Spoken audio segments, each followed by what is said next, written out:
سارا سلیبس وغیرہ دیکھا ہے, اگر امپلیمنٹ ہو رہا ہے تو it is quite comparable to the O level system. اس کے ساتھ ساتھ ٹیچرز کی بھی ٹریننگ کی ضرورت ہے. جی بالکل, آپ نے خود ہی بات کی کہ جب تک ٹیچر کو یہ خوف ہوتا ہے کہ جی آؤٹ آف سلیبس آ گیا تو بچے نے اپنے پاس سے لکھ دی کہ مجھے بھی پرابلم آیا تھا ایف ایس سی میں. میں نے اس وقت برٹش لائبریری, امریکن لائبریری کی خاک چھان کے میں نے بہت کچھ کیا, پتا چلا کہ جی اس کا فائدہ ہی کوئی نہیں. تو میں او سی آر کی کیمبرج بورڈ کی ایگزامینر ہوں.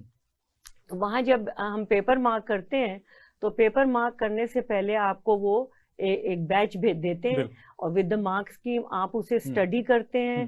پھر پوری سارے ایگزامینرز کی میٹنگ ہوتی ہے اور اس میں ایک ایک بار ڈسکس ہوتی ہے اور آپ کہتے ہیں کہ جی یہ مارکس اسکیم پہ نہیں ہے مگر بچے نے لکھا ہے.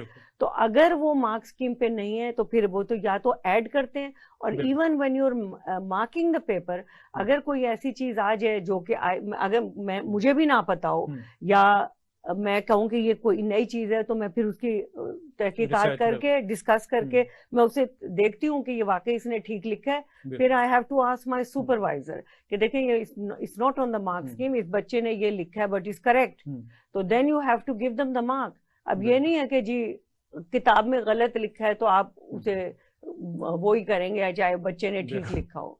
اس پہ ہم بھی بات کریں گے کہ ہمارے ہاں یہ جو مارکنگ سسٹم ہے کیا وہ ہم کہتے رہے کہ جی وہ نمبر مطلب گٹھ ناپ کے وہ پنجابی میں کہتے تھے نمبر دیے جاتے تھے, تو اس کا بڑا ایک انٹرسٹنگ قصہ ہے, وہ میں آپ کو بعد میں سناؤں گا.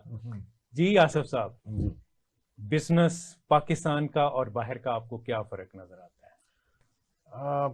بزنس پاکستان کا آج کل کے ماحول میں تو بہت ڈسٹرب ہوا ہے. بہت کم لوگ یہاں ملیں گے جو آپ کو کانٹریکٹ کمٹمنٹ یا آنر کر سکیں چیزوں کو, یا وہ سمجھ سکیں کہ باہر کون سی چیز کامیابی سے چلے گی, آسانی سے بکے گی. اور باہر جو ہے وہ ایک اسٹینڈرڈ مینٹین کیا جاتا ہے. یہاں بھی اسٹینڈرڈز ہیں, یہ میں نہیں کہہ رہا کہ یہاں نہیں ہے, لیکن یہاں کی جو لوگ ہیں جو کنزیومرز ہیں وہ لیس اویئر ہیں اپنے رائٹس کے. بالکل صحیح کہا. اور بجائے باہر کے لوگوں میں کنزیومر رائٹس بہت زیادہ ہیں اور کنزیومر اویئر بھی ہے. کوئی بھی آپ چیز کا کسی بھی مارکیٹ سے کنزیومر کورٹس بھی ہیں یہاں بھی بنی ہیں, لیکن وہ افیکٹیو نہیں. وہ تو وہاں تو آپ اگر کورٹ تو جانا بہت دور کی بات ہوتی ہے. اگر آپ کوئی بھی ایک کمپلین کریں کسی جا کے شاپ سے جہاں سے آپ نے مال لیا ہو تو فوراً اس کو وہ لوگ ٹریس کر لیتے ہیں, یہ آئی کہاں سے ہے, بنائی کس نے ہے. اور جو سپلائر ہوتا ہے اس کے پاس پوری ٹریسیبلٹی کی ایک پوری فائل ہوتی ہے, اور وہ ہم اپنے as a supplier to wholesale trade یا ڈسٹریبیوشن ٹریڈ ہم ان کو دیتے ہیں انفارمیشن تاکہ اپنی فائلوں میں تمام رکھیں. اگر کوئی بھی کنزیومر جائے کہ جی میں نے یہ کینڈی لی تھی فار ایگزامپل, جیسے اگر سپلائی کرتے ہیں کنفیکشنری میں, اگر اس میں کوئی چیز خراب نکل آئی ہے یا کوئی کوشچنیبل ہے, اس میں انگریڈینٹس ملا ہے, تو وہ اس پہ پوری تحقیقات ہوتی ہے. لیکن یہاں پہ تو بس جو مرضی چلا دیں, کوئی پوچھنے کا نہیں. یہ ایک بہت بڑا یہاں پہ یہاں مطلب پہلے کچھ سسٹم تھا, آہستہ آہستہ وہ ختم ہوتا گیا. مطلب میں جب پاکستان آیا تھا تو مجھے یاد ہے کہ میں نے کراچی میں اپنی سسٹر کے لیے شوز لیے ایک سٹور سے. جب یہاں آ کے پہننے لگے تو پتا چلا کہ جی ایک سائڈ 7 ہے اور ایک سائڈ 8 نمبر ہے. تو آئی واز شاک کہ اب پھر مجھے کراچی سے جا کے چینج کروانا پڑے گا. تو مجھے کسی نے کہا کہ نہیں لبرٹی میں بھی اسی کا سٹور ہے, تو آپ وہاں چلے جائیں. میں لبرٹی گیا, انہوں نے اسی وقت چینج کر دیا. بعد میں ایک انسیڈنٹ ہوا تو انہوں نے کہا کہ نہیں جی یہ ختم ہوگی پالیسی. اچھا آپ لے جائیں تو آپ کا بالکل. تو پہلے کچھ تھے لوگ آنر کرتے یہ کہ یہ اپنی اپنی جو ریٹیلر ہے یا جو برانڈ ہے اس کی اپنی گڈ ول کا کوشچن ہے سارا. یہ وہ اگر مینٹین کرنا چاہیں گے تو ان کی چیزیں اور بکیں گی, لوگ اس کی طرف آٹومیٹکلی کم نہیں ہوگا. اسے honesty will pay that revenue to ہم اور them who is producing it. تو یہ ہے پاکستان کے اور باہر کے بزنس میں بہت بڑا فرق ہے, اور بعض لوگ باہر جا کے اس کو جلدی سے ریکگنائز کرتے ہیں اس چیزوں کو. جیسے میں ایک مثال دیتا ہوں کہ پاکستانی گڈس کثرت سے جو گروسری کی لائنز ہیں یا دیسی اسٹور جنہیں کہتے ہیں وہاں پہ آپ کو ملے گی, کثرت سے ملے گی, لیکن سب کے سب جو ہے نا بس اسٹینڈرڈ لوکل کہ یہاں کی جو لوکل کی بنی ہے وہی وہاں پہ شفٹ ہو جاتی ہیں. تو لیکن اگر ہم اسے مین اسٹریم کے چینل میں ڈالیں گے جہاں پہ آپ کو بڑے بڑے اسٹورز میں وہاں پہ رکھنی ہے تو اس کے لیے باقاعدہ ایک سسٹم ہے, باقاعدہ ایک اسٹینڈرڈ ہے, وہ آپ کو کراس کرنا پڑے گا بیریئر, اور اس کے اتنے سوالات, اس کا اتنی کمپلائنس فل کرنی پڑتی ہے کہ جب تک وہ پوری نہ ہو تو وہ اپنے اسٹور میں آنے نہیں دیتے, کچھ اپنے سسٹم میں انٹر نہیں کریں. آپ نے یہ جو بات کی, میں یورپ تقریباً سارا پھرا ہوں, جب میں پڑھنے گیا تھا تو بڑے بڑے اسٹورز کے اوپر میں نے باسمتی رائس دیکھا لیکن انڈین لکھا ہوا تھا. جی, تو آئی واز شاک. پھر میں نے اس پہ تھوڑی ریسرچ کی تو پتہ چلا کہ یہاں سے دبئی جاتا ہے اور دبئی سے انڈین لے کے اس کو پیکنگ وہ انٹرنیشنل اسٹینڈرڈ کے اوپر سارا کرتے ہیں. اس وجہ سے دنیا بھر میں وہ ہوتا پاکستانی رائس ہے لیکن انڈین کے نام پہ بھی رائس از اے کموڈیٹی بن جاتی ہے, تو اس کو کسی بھی بیگ میں ڈالیں, کسی بھی نام سے بیچتے ہیں آپ. وہ تو آپ نے اس پہ پروسیسنگ نہیں کی لیکن اس کو کلین کر کے آپ نے اسے مارکیٹیبل بنا دیا. دیٹس ٹرو, انڈیا کا رائس اس لحاظ سے زیادہ پاپولر ہے اور ریسپیکٹیبل دیکھا جاتا ہے کہ وہ چلتا ہے مارکیٹ میں, حالانکہ وہ ہوتا پاکستانی ہے, بالکل پاکستانی. اسی طرح پنک سالٹ, ہمالین سالٹ کے نام پہ وہ تو ہے ہی نہیں دنیا میں سوائے پاکستان کے اور کسی کے پاس نہیں, لیکن انڈیا ایکسپورٹ کرتا ہے, یہاں سے وہ چیپ لیتے ہیں اور ایکسپورٹ کر رہے ہیں.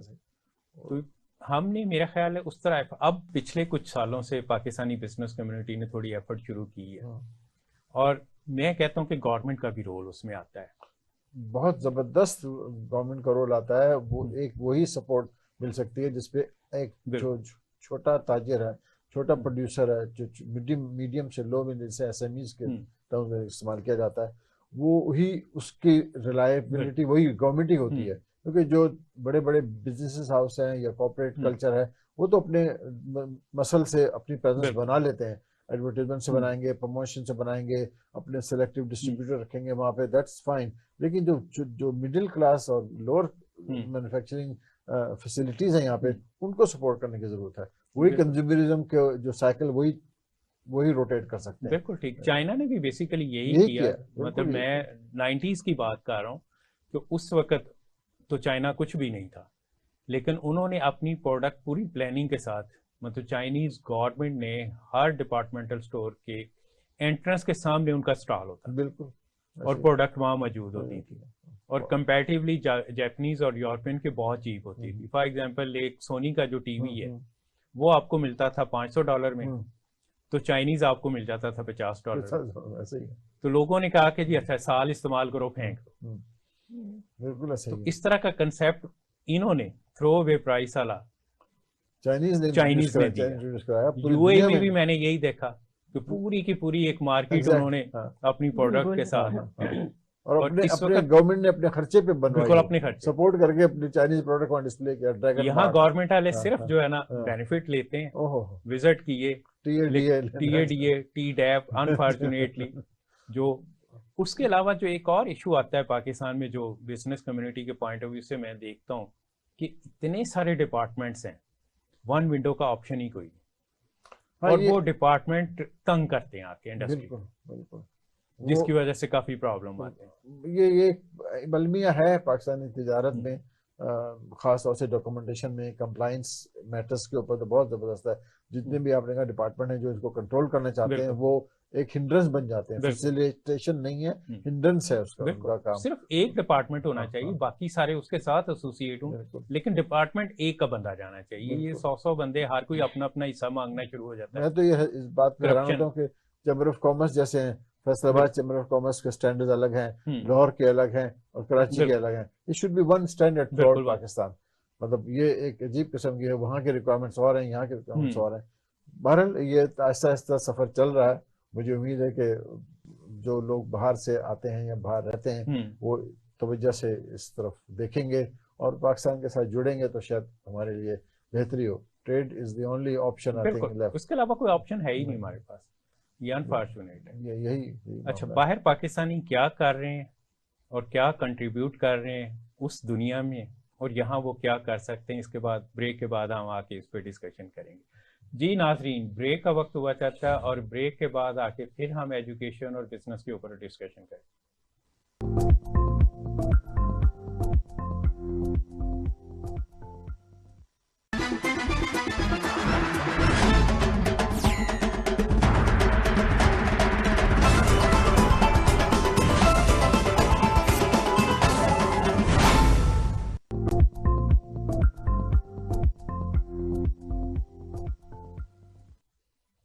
Welcome back.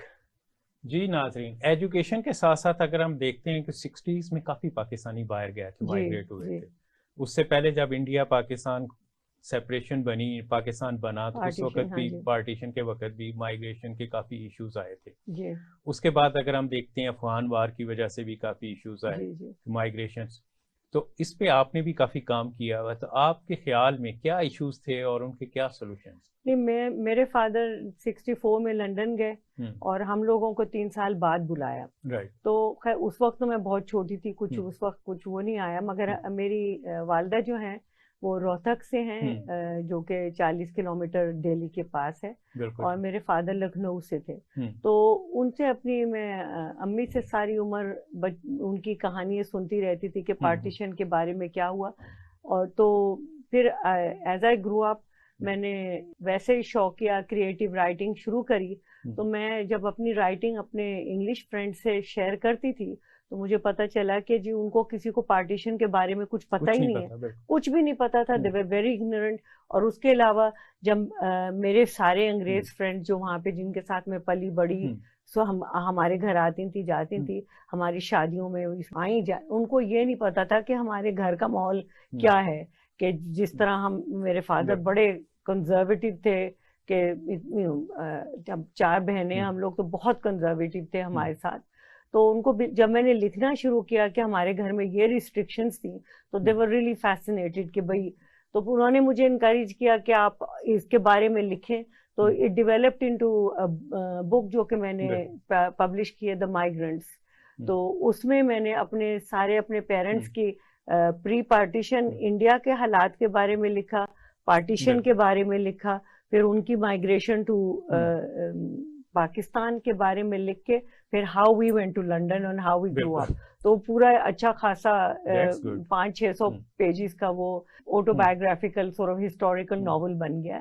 تو وہ میں نے اس پہ لکھا. تو اب آئی ہوپ کہ اس سے تھوڑی سی کچھ لوگوں کو انفارمیشن ملی. نہیں بالکل ملتی ہے. بلکہ میں جب یو کے گیا تھا, لندن گیا تھا, تو میں پہلے فرانس گیا تھا. فرانس میں پڑھ رہا تھا, میں اسپیس ٹیکنالوجی میں ایجوکیشن لے رہا تھا. تو دوست میرے کافی تھے یو کے میں, یو کے کی مختلف یونیورسٹیز میں بھی پڑھتے تھے. تو آپ نے فرینچ میں پڑھا وہاں پہ؟ جی فرینچ. اچھا, پاگلب خان سے. تو اس کے بعد میں جب گیا تو دوست ملا وہاں دوستوں سے. پھر وہاں جو سیٹلڈ پاکستانی تھے ان کے ساتھ, اسپیشلی جو ایجڈ تھے, ان کے ساتھ کافی میں نے ڈسکشن وغیرہ کی. تو زیادہ تر 60s میں ہی گئے تھے. جی. اور وہاں سیٹل ہو گئے تھے. تو وہاں انہوں نے بھی کافی سارے کہ جی ایشوز, اور پھر بعد میں جو ایشوز آئے ہمارا براؤن ہونے کا اور گورا کلچر کا, تو اس پہ کیونکہ جب تک آپ لکھیں گے نہیں لوگوں کو نہیں پتا چلے. آپ نے بہت اچھا کام کیا. نہیں, میرے فادر تو ہی واز اکنامک مائیگرینٹ کے 6 بچے ہیں یہاں پہ, نہیں کما سکتے تھے اتنے کہ ان کو اچھی ایجوکیشن دیں. اور وہ 1953 میں ہی واز آرمی میں تھے. تو 1953 میں کوئن کی کورنیشن میں he was a very handsome tall man. تو he was selected as one of the جوانس. تو he went to the coronation. تو وہ he was very impressed with U K, اور انہوں نے بھی آپ کی طرح یورپ ٹور کیا ہوا تھا. تو ان کی ہمیشہ سے خواہش تھی کہ میں واپس جاؤں. تو جب شادی کے بعد بچے ہو گئے, یہ ہو گئے, تو دین ہی ڈیسائیڈڈ کہ میں I should try my luck in U K. تو پھر 64 میں وہ پھر گئے. پھر اس کے بعد آپ کو پتا ہے کہ یہاں سے جا کے جاب ڈھونڈنا اور بچوں کو اکوموڈیٹ کرنا, بڑے اسٹرگل کیے میرے پیرنٹس نے. اللہ کا شکر ہے کہ اس کا ان کو تھوڑا بہت ریوارڈ ملا. جی. نہیں, یہ بالکل آپ نے ٹھیک کہا. میں کیونکہ پڑھنے کے لیے گیا تھا تو میرے پاس ایک آپشن ہوتا تھا کہ سمر میں میں نوکری کر لوں. جی, جو کہ ہم نے بھی سب نے کری ہے. جی بالکل. لیکن میں نے پریفر کیا کہ نہیں, آیا ہوں تو سمر میں گھوموں پھروں, خوب انجوائے کروں. نہیں, ہمیں یہ لبرٹی نہیں تھی. ہمارے بتا رہی نا, ہمارے فادر بہت کنزرویٹو تھے. تو وہ یہی تھا کہ ہم سیٹرڈے جاب کرتے تھے. سیٹرڈے میں وہاں پہ اسٹورز وغیرہ میں جاب مل جاتی ہے. اور پھر چھٹیاں جو ہوتی تھی تو اس میں وہ یہی ہوتا تھا کہ جاب کر کے اپنے پاکٹ منی کے لیے, اپنے شوق پورے کرنے کے لیے ہمیں اور انکم ہو جاتی تھی. جی بالکل ٹھیک ہے. مجھے آپشن ملی تھی وہاں پہ اور کوشش بھی کی مجھے وہاں روکنے کی, لیکن اس وقت کیونکہ میں مزائل پروگرام پہ کام کر رہا تھا اچھا. تو ایک جنون سوار تھا کہ پاکستان واپس جا کے اس پہ کام کرنا ہے, جی تو اس لیے پریفر کیا کہ واپس آیا جائے, جی جی وہاں نہ رہا جائے. جی بزنس کی آصف صاحب بات ہم کر رہے تھے, تو باہر کے بزنس اور پاکستان کے بزنس میں انوائرمنٹ کا بہت فرق ہے. وہاں ہر چیز کے ایک سٹینڈرڈز ہیں, ان سٹینڈرڈز کو آپ کو فالو کرنا پڑتا ہے. کاسٹ آف ڈوئنگ بزنس وہاں لوکلی لو ہوتا ہے, ہمارے یہاں cost of doing business high ہے. جیسے آج کل انٹرسٹ ریٹ اب 20% پہ چلا گیا, لیکن فیکچولی اٹ از اراؤنڈ 32%, کیونکہ اس میں کائبر اور بینک کے چارجز اب ایڈ اپ کرتے ہیں, تو اس کی وجہ سے انویسٹمنٹ کے چانسز تو ختم ہو گئے. انفارچونیٹ ہے کہ انفلیشن کو کنٹرول کرنے کا بینکنگ سیکٹر میں ایک ہی پروسیس ہے, جبکہ ہمیں پروڈکشن سسٹم بہتر کرنا چاہیے. تو آپ کا اس سلسلے میں ایکسپیرینس جو ہے کیا ہے؟ یہاں پہ انویسٹمنٹ جیسے آپ نے ذکر کیا تھا انٹروڈکشن میں کہ فارن ڈائریکٹ انویسٹمنٹ FDI جو ہے وہ بہت کم ہے. اسی وجہ ہے کہ ہماری first of all education base weak ہے. جو بھی انویسٹر آئے گا اس کو لیبر جو ہے وہ لوکل مارکیٹ سے اٹھانی پڑے گی. اگر وہ اسکل نہیں ہوگی تو وہ اپنی آپریشن نہیں آپریٹ کر سکتا. وہ کتنے لوگوں کو مطلب کہ سفارش پہ یا کسی امپلوائے کرے گا, اس میں تو اسکل سیٹ چاہیے. تو یہ ایک سب سے بڑا یہاں پہ المیہ ہے کہ انویسٹمنٹ سیکٹر جو ہے وہ بہت ڈپلیٹ ہو گیا ہے, اگنور کیا ہے. گورنمنٹ کی پالیسیز بھی اس میں کافی مطلب کہ بالکل رکھتی ہیں. پالیسی سے زیادہ امپلیمنٹیشن جو ہے کہ جن لوگوں نے امپلیمنٹ کرنا ہے وہ صرف کرپشن دیکھتے ہیں. ویری انفارچونیٹ, بہت زبردست قسم کا یہ نقصان ہم اپنی آپ کو پہنچاتے ہیں, پوری قوم کو پہنچاتے ہیں, آنے والی جنریشن کو پہنچاتے ہیں, ینگ بچوں کو جو آگے جا کے نوجوان اور اپنی زندگی گزاریں گے, ان کے لیے بہت بڑا المیہ ہے یہاں پہ. اس میں کوئی دو باہر رائے سے نہیں ہو کوئی بھی سکتی. جب انویسٹر آتا ہے تو مختلف انویسٹر جو لوکل انویسٹر ہیں وہ بھی انکریج نہیں ہوتا اس کہ میں کیسے کروں, جب مجھے پتا ہے کہ قدم قدم پہ یہ مسائل ہیں. جو کرائسس سب کو معلوم ہے کہ جیسے انرجی کرائسس ہے یا لا اینڈ آرڈر کا کرائسس ہے, لیکن وہ جب تک کیسے انوائرمنٹ ہی نہیں کریٹ ہوگی اس کے بزنس کو گرو کرنے کے لیے, اپنے انویسٹمنٹ سے ریٹرن نہیں لے پائے گا, تو وہ انویسٹ کیسے کر سکتا ہے. وہ ان پٹ کاسٹ جب آپ کی ہائی ہو جائے گی تو پروفیٹیبلٹی کم ہو جائے گی. بالکل ہو جائے گی, ایسے ہی ہے. تو بزنس کے پوائنٹ آف ویو سے تو دیٹ از ناٹ رائٹ. اور پاکستان کی سیلف پاپولیشن 250 ملین, 25 کروڑ کی آبادی کو اسمال نہیں ہے. اس پہ تو بہت کچھ آپ گرو کر سکتے ہیں, اس ہیومن پاور پہ, ہیومن ریسورس کے اوپر. کوئی اس پہ توجہ نہیں ہے. گورنمنٹ کو کہتے ہیں, لیکن جب جیسی گورنمنٹ ویسے اس کے کام بھی ہیں ساتھ ساتھ. اب کیا کس پہ ہم معاوضہ کرے بیٹھے, یہ ہوتا ہے. لیکن افسوس کہ جو گورنمنٹ کا جو پہیہ چلاتی ہے وہ بیوروکریسی ہوتی ہے, جو اس کے اوپر کنٹرول کرنے والے ہیں وہ سیاستدان ہوتے ہیں, اور یہ ایک ہمارے ہاں جگسا بنا ہوا ہے. بالکل, یہ ہمیں تباہی کی طرف. میں جب فرانس میں پڑھ رہا تھا تو ملٹی نیشنل کلاس تھی, تو ہر ایک نے اپنے اپنے کنٹری پہ پریزنٹیشن دینی تھی. میں نے بھی اپنی کنٹری, اور میں نے اسپیشلی جو ہے نا فوکس میرا ریسورسز کے اوپر تھا کہ ہمارے پاس کون کون سے ریسورسز ہیں, جس میں ریکارڈ ایکٹ $600 بلین کا ہے, اس کے علاوہ ٹوٹل $1 ٹریلین میں بنتے تھے. تو ناروے کے لڑکے نے اٹھ کے کہا, کہتا ہے جی کہ ہمارا ملک جو ہے آپ کے ایک سٹی سے بھی چھوٹا ہے, لیکن ہم آپ کو امداد دیتے ہیں. تو وہ شرم والی بات نہیں, مگر ہم جب آئے تھے تو ان کا بھی خیال تھا کہ ہم یہاں پہ آ کے کوئی انڈسٹری لگاؤں, کوئی کچھ کروں یہاں پہ, مگر یہاں پہ آ کے اتنے ہرڈلز تھے, اور دوسرے یہ کہ ہر ایک کو رشوت دینا, کرپشن کرنا. تو انہوں نے کہا کہ میں یہ نہیں کر سکتا کہ میں کسی کو رشوت دے کے کام کراؤں, اور ہر جگہ اتنے ہرڈلز تھے کہ پھر وہ ہو ہی نہیں سکتا. وہ ڈریم تھا, وہ ختم ہو گیا فوراً ہی.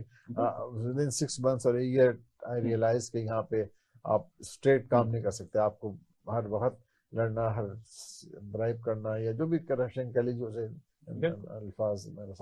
باہر سے ایک پاکستانی آیا, وہ ایک منسٹر کو ملا, تو منسٹر کہتا ہے کہ تم نے یہ کام کرنا ہے تو مجھے اتنے پیسے دے دو, تمہارا کام ہو جائے. تو مطلب اس لیول پہ ہوا. تو وہ اس نے کہا کہ جس کو میں ملتا تھا وہ اپنا ہی, کہ جی مجھے اتنا دے دو, اور ایڈوانس میں دے دو. یہ بھی ایڈوانس میں وہی اس کی جو انویسٹمنٹ ہے وہ پہلے ہی روڈ ہو جائے گی اسی چکر. بہرحال یہ ایک المیہ ہے, ہمیں اس سے کیسے جان چھوٹے گی. صرف ایک ہی میں سمجھتا ہوں, جب تک اس ملک میں قانون کی بالادستی نہیں ہوگی, جو میں سمجھتا ہوں کہ بہت ضروری ہے, جس میں ہر بندہ قانون کے اندر ہے, قانون لا کے اندر آئے، وہ لا جو کہ آپ پارلیمنٹ کے ذریعے سسٹم کے ذریعے اسے ٹھیک کرتے رہیں. ہماری تو چیزیں ہی نہیں ٹھیک ہوئی، ہم آپس میں اس لا سب کے لیے ایک ہونا چاہیے، کوئی چھوٹ نہیں. یہاں تو مطلب انفارچونیٹلی ہے کہ ٹائم کیونکہ اب ختم ہو رہا ہے کہ پرائم منسٹر اگر خود قانون کی پابندی نہیں کرے گا بالکل تو پھر کسی اور نے کیا کرنا.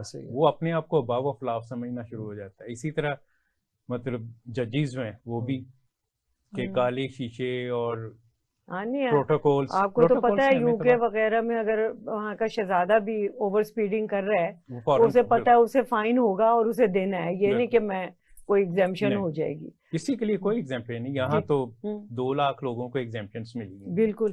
عدالتوں کا نظام مجروح ہے اور عدالتیں بے بس ہیں اور جو ججز فیصلہ کر سکتے ہیں وہ بے بس ہیں. کیوں ہے ایسا؟ انٹرنیشنلی 148 میں سے 134 نمبر پہ ہم ڈسکس کریں. انفارچونیٹ. آپ کا آنے کا بہت بہت شکریہ. ٹائم کم ہے میرے حساب سے پروگرام، تو آپ جب تک پاکستان میں تو ہم کوشش کریں گے کہ ایک آدھ کوئی اور پروگرام آپ کے ساتھ کیا جائے. تو آصف صاحب اور میم سلمہ آپ کا بہت بہت آنے کا شکریہ. بہت مزہ آیا آپ کے ساتھ گفتگو کر کے. انشاءاللہ دوبارہ پھر کسی پروگرام میں آپ کو انوائٹ کریں. جی ناظرین، اگین ایشو سب سے بڑا ہمارا کرپشن کا ہے، کاسٹ آف ڈوئنگ بزنس کا ہے. ملٹیپل جو ادارے ہیں وہ بزنس کو تباہ کرتے ہیں. ایجوکیشن میں ہماری جو پالیسیز تو ہم نے بہت بنائی ان کی امپلیمنٹیشن، ہم یہ دیکھیں کہ ہمیں اگر 3 کروڑ بچے ہیں تو اس کو اسکول میں کیسے لانا ہے. آپشن ہمارے پاس موجود ہیں، صرف سیریس ایفرٹ چاہیے. بزنس کمیونٹی کو جتنا زیادہ ہم فیسیلیٹیٹ کریں گے، جتنا بزنس گرو کرے گا اتنا پاکستان کا فائدہ ہے. پاکستان سے باہر جتنے بھی پاکستانی بیٹھے ہوئے ہیں اسپیشلی آئی ٹی سیکٹر میں بہت کام کر رہے ہیں، لیکن وہ کام یہاں سے کروا رہے ہیں. یہ نہیں کہ وہاں بیٹھ کے، وہاں وہ بزنس لیتے ہیں اور کام یہاں سے کرواتے ہیں لیکن پیسہ وہ باہر ہی رکھتے ہیں، کیونکہ ان کو خطرہ ہے کہ یہاں اگر وہ پیسہ لے کے آئیں گے تو وہ پیسہ ان کا ضائع ہو جائے گا. تو ہمیں ایسی پالیسیز بنانی چاہیے جس سے ہمارا ملک بہتر ہو اور ہم تیزی سے ترقی کریں اور لوگوں کو فیسیلیٹیٹ کریں. اس کے ساتھ اپنے میزبان ڈاکٹر محمد اعجاز سندھو کو اجازت دیجیے اس پروگرام میں سے چھپے خزانے اسپیشل ٹی وی کے. اللہ حافظ.